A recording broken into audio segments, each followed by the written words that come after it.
Well, welcome to week 9 of Tuesday Night Heffron Park with Alexis and John. And straight away, we're going to the winner of the day. I'm not going to announce it now. It was a photo finish. Off the bat, what was your gut feeling, Alexis? Who did you, when you were at the line, think won it? I thought Tom Bolton.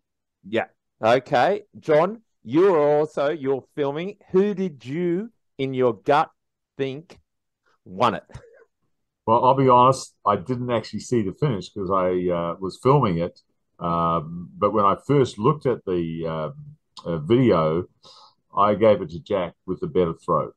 Okay, well, I was watching from a ways, and what made me think that Tom Bolton won it was the way he celebrated it. They both actually celebrated it, but I looked at the riders and I thought Tom celebrated it more. Let's actually have a look at the photo, and I'll give it away. Jack Bennett has won. Well, here it is. There's the photo. And looking at it now, Alexis. I'm still going with my original prediction. John, how did it get decided? I'm going to guess.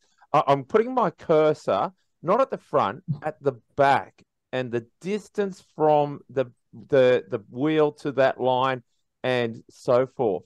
I think that might be the smidgen that Jack had it by. What do you think, John? There were two things that determined it. One was the commissaire, and the judge. Well, there we go. I'm out. One was the commissaire and the chief judge, and the other one was it took us like 5 minutes, a good 5 minutes, to try and justify who we were going to award it to. There was a lot of push for a dead heat, which I think that would have also been a reasonable outcome. But if you look at the distance, Crafty, you just put your cursor in the gap between Jack's front wheel and the black line, and then Tommy's wheel and the black line. There is just the slightest, and I mean the slightest of gaps between Tom's wheel and Jack's wheel. It's greater on Tom's side than Jack's side. Okay, bear in mind that with distance, this line that my cursor's on gets narrower, and this gap has perspective to it. It gets smaller as you get further away. You understand what I mean? Look, the end result was that Jack Bennett won it, and the reason Jack Bennett won it was because he said, "Hey, I've got a new bike." And I've got longer arms. He has not got longer arms. No, he has. He said that after. Okay, quick fire question. Who's got the better muscle definition? In the arms or the legs? You choose. What about the stomach? Look, I think Jack Bennett's got it. Yeah, Bennett's got it. Yeah, Bennett's got it. Okay, we'll stop that share, and now we'll talk about the race and talk about how it panned out. Right from the start, C grade. I don't even know how it happened, but 5 riders rolled away, and they got away to a gap. The bunch didn't seem to chase well, and then suddenly they had a big lead. That shortly afterwards, the B graders were flying, and the A graders were going very, very, very fast. I did the times, and I worked out. I thought in my head that the C grade breakaway may have had a chance, but once I did the times, it was never going to be anything but an A grade win on Tuesday night. I thought A grade worked really well. I think the smaller numbers in A grade, they only had 16 starters. They lost a couple, so that when they were down to 14 riders, they just seemed to work better with a smaller, tighter bunch than say with 25 riders and 10 kind of along for the ride. Yeah, everybody feels like they're all contributing and they're not towing anybody. So they're more willing to give harder turns. But my question has to go to Alexis, because you were in C grade. How the hell did you, and you chased. How did those riders get away? I think it was just exactly like John was saying there. They were just sitting, they were on the front and they just slowly drifted off. And I was a few wheels back and I saw them go. And I actually thought, I've got to get up there for the podcast. They need to know what's going on. But didn't matter. Got about 5-10 meters. Couldn't how get did that there. go for you, Alexis? Well, that's right. So then I thought, actually, I'd be better off finding out what's going back in the bunch. And so I went back there to see what the bunch was going to do. And classic example of 5 or 6 guys. I call it attack of the dad bods, because everyone in that bunch has never missed their slice of cake. And, until young Lucas got over there, they were just, rolling around, doing a really good job. Whereas the chasing bunch was a lot more just, one guy, one rider at the front for an extended period, they'd roll off, their hope broken, next person would have a go. So it was a perfect example of 5 people working well versus a larger bunch not working as one. Yeah, and the break took a massive gap on the rest of C grade. And I think it would have been a bit of a surprise to the B graders when they caught you that they actually hadn't caught C grade, because there was still at that stage 4 or 5 are still away. Now Alexis, it looked really bad for you because you tried to get across in the back part of the circuit, is my guess. And you said you nearly got there 5 meters away. But what we saw at the finishing line was this broken, buckled rider going backwards to the bunch. And you looked destroyed. That's how you know I belong in C grade. And I'd also say for those guys, everyone who's saying that, it was 4 or 5 B graders rolling away, I think only one of them ended up finishing the race, even though they were caught with 3 laps to go. Because they all, actually, we should almost check on their status, because I imagine 3 or 4 of them haven't gotten out of bed since. They're just broken individuals. So well done to them. What a crack. Great. All admiration. I reckon Rodrigo's had 3 pizzas since Tuesday night to make up for it. What an ad for champion system, because Chris Reynolds, was obviously wearing one of their new jerseys, turns up, flying. Flying, absolutely. It's very aero, although that wasn't the word that came to mind when I saw Chris. So just a quick shout out to Chris Reynolds, Rodrigo Nataro, Josh Dunford, Adam Richardson, and Phil Hersey, who were the 5 riders that were in the 10 or 11 lap long break before they finally got caught towards the end of the race by a charging B grade. Now, you said 5, but there was 6 and then another 6 because Neo got in there. What a great story. Yeah, we had a new rider, first time ever.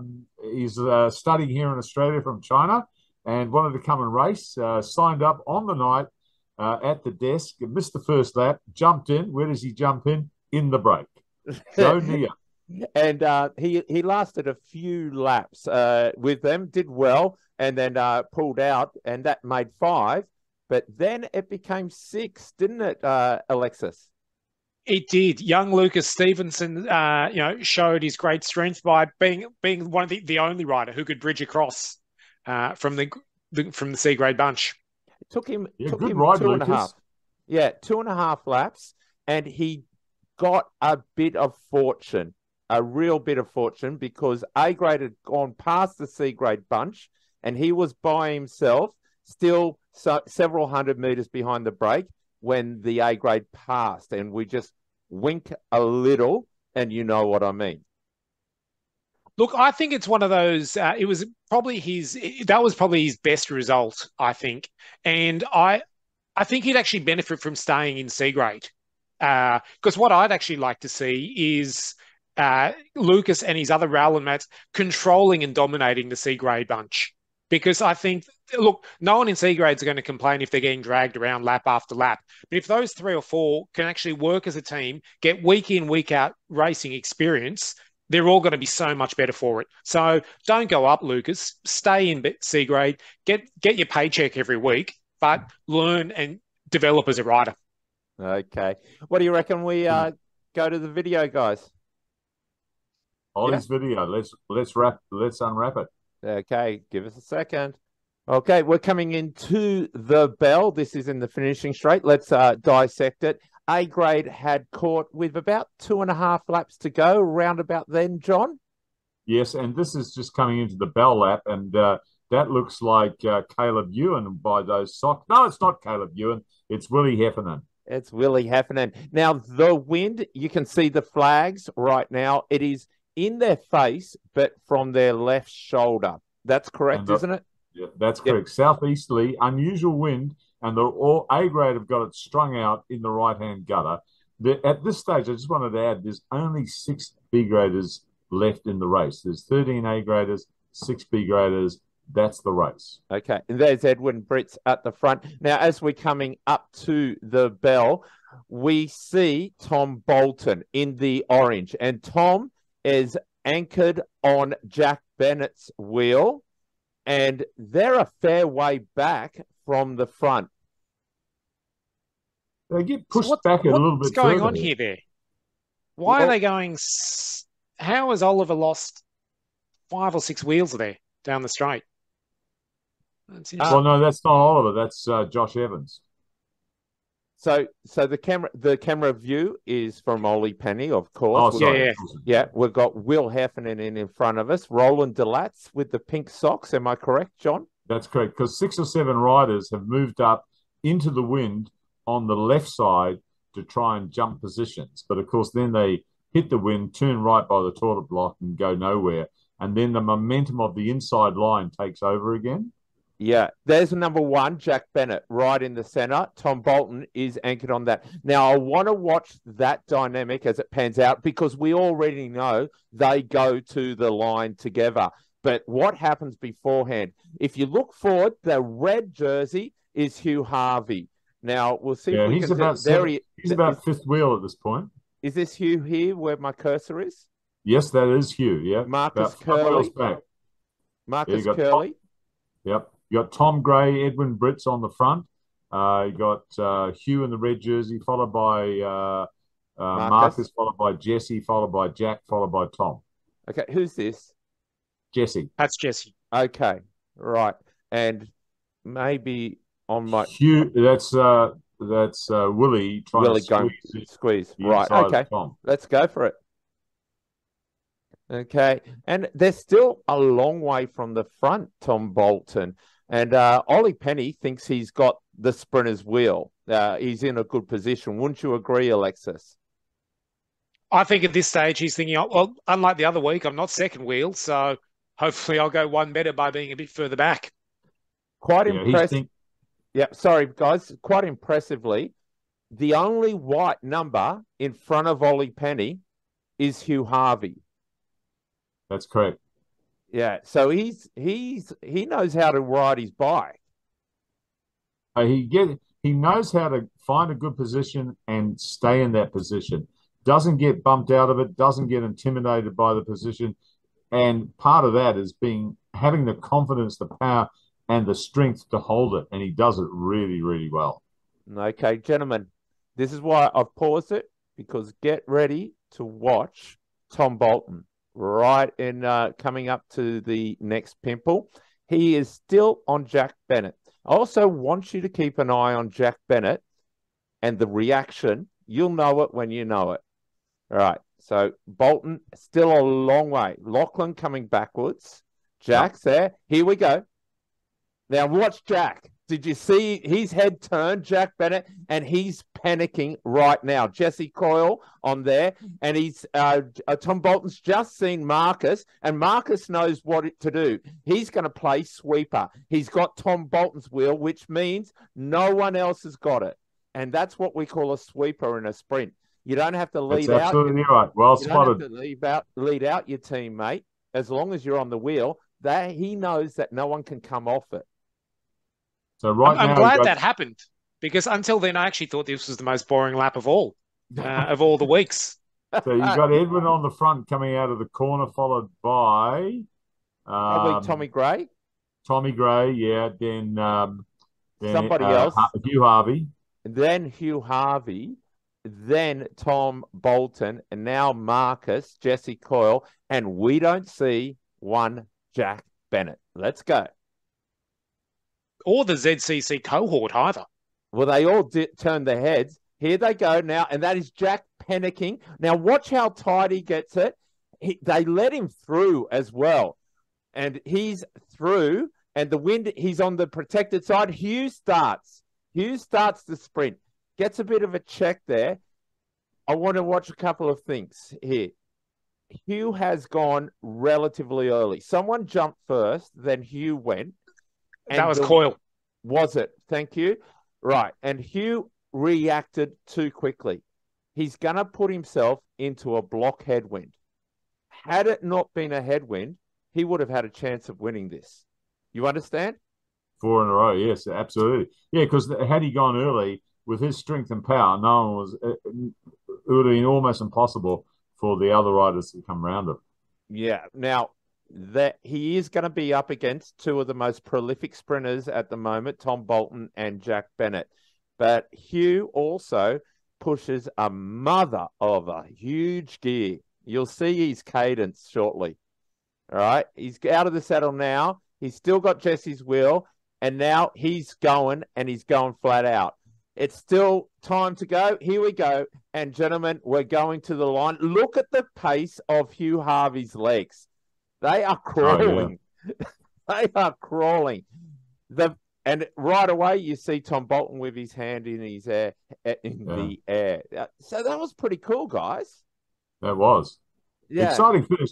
Tightest, narrowest margin finish, I think, that I can remember at Heffron. It would have been a good night to have a World Tour finish line camera. Yeah. So what are you saying, that we may not have got it right? No, I didn't say that at all. It would have been a good night. It would have been a good night to have a pixel. Yeah. To support I tell you what, Marcus didn't lose a lot of ground in that sprint. That was pretty impressive for a guy who isn't a known sprinter. Yeah, he's when Tom came through, Marcus's racing brain just went, "I've got a job. I've got a job right now." And he, and when you're working for somebody else, it changes the way you ride. Alexis, you said that it was a pretty boring lap, except for that. But that move by Tom, that was cracking. It just the way both of them just suddenly, just moved so effortlessly up from their position. Just right now it's the business time. And Jack's move on the inside, the reason the inside was open was because the wind. It was protected though. He shouldn't how did that get open? He actually had the best line. Yeah, it was almost like he had the smartest move because he's just moved up completely protected that whole way around. It turns out he had the smartest line, but it's the dumbest thing to let that line open. How did they leave that open? It just at the same time. I'm not ever going to be in that sprint, so how can I comment? Well, somebody's got to comment, John. You never know. Right on, You'll guys. still have an opinion on it. Okay. Look, guys, it was a pretty stock standard. We've got to do Rider of the Week. Let's start with John. Who do you think Rider of the Week was? I have 2 Riders of the Week, Jack Bennett and Tom Bolton. That's a nice pick. I understand why. Well, if you have why 2? Only one. Well, that's true, but because it was so hard to pick and they both deserve some sort of outcome, I'm making an exception this week, and my Rider of the Week is Tom Bolton and Jack Bennett. Okay. Can I point out that to give Tom a bit of a boost, he did a fair few turns. I saw him at the front a lot. Jack, he's got his teammates to do a lot of turns. That's fair enough as well. Great finish. Alexis, who do you vote in as Rider of the Week? Well, I'll go 2 as well then. I'll take the 4 initial C-grade riders who, animated the race more than anyone, and then Lucas Stevenson for bridging across and then finishing with the bunch. And I think, well done to him, and great to see another junior rider doing so well at Heffron. It's becoming a bit of a breeding ground. And it's a great story for everyone to see come to Heffron on a Tuesday night, and you've got that whole season to get stronger, get better. And so whether any 15, 16-year-old, that's where they've got to be racing. Hey, and Alexi, you know how the saying goes, don't you? No, what is it again? Everyone knows how it goes. When you can win at Heffron, You can win anywhere. Okay, look, here's the deal. Here's the deal. I completely concur with Alexis on this one. I think that breakaway animated the race. It was a sneaky thing. I think each of those riders deserve kudos, but one rider came out of the C grade bunch, bridged across by himself, and stayed there, worked. Then when they got caught, stayed high enough to win first C grader. And I am going to say the rider of the week is Lucas Stevenson. What do you reckon? Well done, Lucas. Yep, well done, Lucas. Yeah, right. So Nicolo, first female, and it's the 1 week where being in B grade actually was an advantage. It was. Yeah. And a very tenacious ride by Nicole to hang tough on a very tough night's racing, because once B grade got caught by A grade, she had to hang in there for those last 3 laps, and she did. She was just a bit off the pace at the very end, but with a little bit of help from her teammates, Matthew Braymard and Robbie Allen, they got her to the finish, and she deserved to win.